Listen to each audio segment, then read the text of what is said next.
Hello and welcome to level 2 of Simple Cooking with Heart. Today we're making our Sriracha Glazed Chicken to go along with our roasted root vegetables. We're going to start off by marinating our chicken before we saute it in a pan.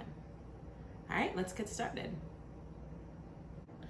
We're going to use 2 tablespoons of canola oil, black pepper, about a 1/4 teaspoon, our maple syrup,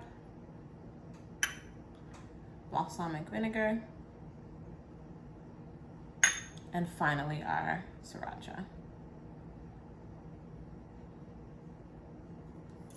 Brought this little knife here so that I can scoop the rest of it out. This was super quick and easy to do because I didn't have to stop and measure things and look for things. It's really important to make sure that you keep all of your ingredients out in front of you before you start cooking, and that way things go a lot smoother and a lot easier. Set that on top of there, and then just whisk it to combine.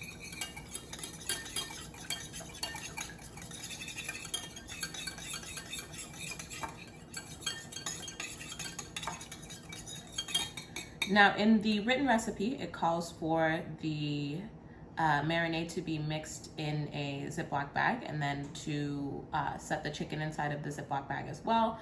I try not to use that many Ziploc bags. I'm gonna actually marinate my chicken just in a regular bowl covered in the refrigerator. So next I'm going to cut up my chicken for the marinade. Next we're gonna slice our chicken into thin slices so that way they cook quickly and evenly in our saute pan. As always, I have a cutting board that I'm only using for the raw chicken. I have a knife that I'm only using for the raw chicken. All of my space around me is cleared away. I have gloves on just because I prefer that. And I also have an antibacterial spray and paper towel nearby in case there are any spills of chicken juice. So we're gonna get started by slicing up our chicken, making sure to hold our knife properly, and we're gonna go against the grain. Making sure we cut all the way through.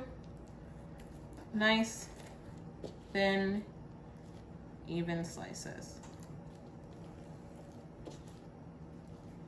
Even-ish slices.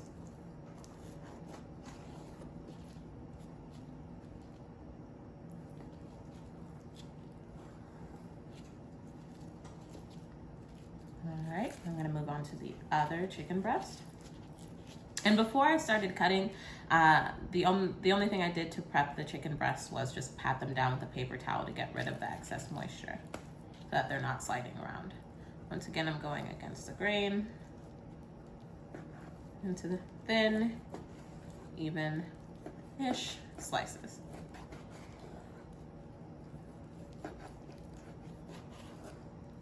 And you can also absolutely buy pre-cut chicken if that's your thing, but the full chicken breasts are a little bit cheaper. All right, so now that our chicken is nice and cut, I am going to bring over my marinade and put my chicken in my marinade. I'm gonna make sure, since I don't have it in a Ziploc baggie, I'm gonna make sure that it's fully combined together and that every bit of area on the chicken has some of the marinade. So I'm just gonna stir it up.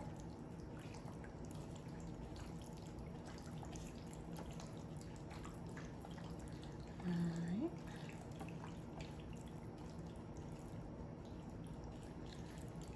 So I'm gonna cover this. I'm gonna place it on the bottom shelf of my refrigerator for about the next 20 to 30 minutes.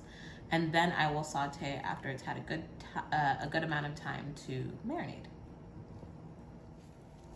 So our chicken has been marinating in the fridge for about half an hour. I have a cast iron skillet on medium, a little bit above medium, and it is heated up and it is ready to go. So I just have all of my chicken here, and I have my tongs, and I also have a glass of water here, and this is just in case the marinade mixture in the chicken begins to stick in the cast iron. I don't particularly like using non-stick pans, so I always keep a little bit of extra liquid with me when I'm cooking in my cast iron to make sure that nothing is sticking and burning. So I'm just gonna empty all of my chicken into my pan.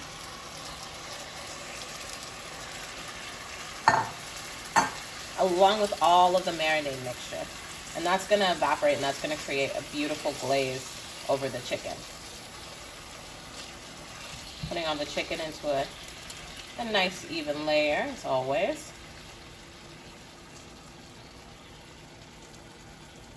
And then I'm going to just keep turning my chicken until it's fully cooked on the inside.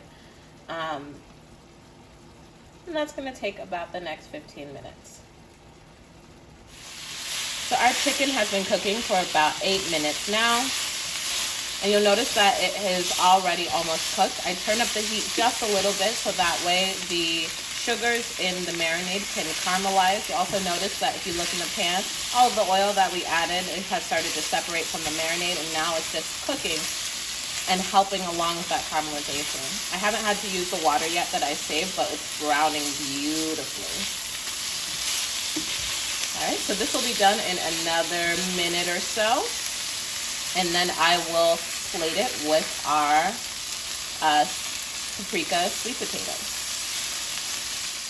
So this is about what your chicken should look like when it is fully cooked and caramelized.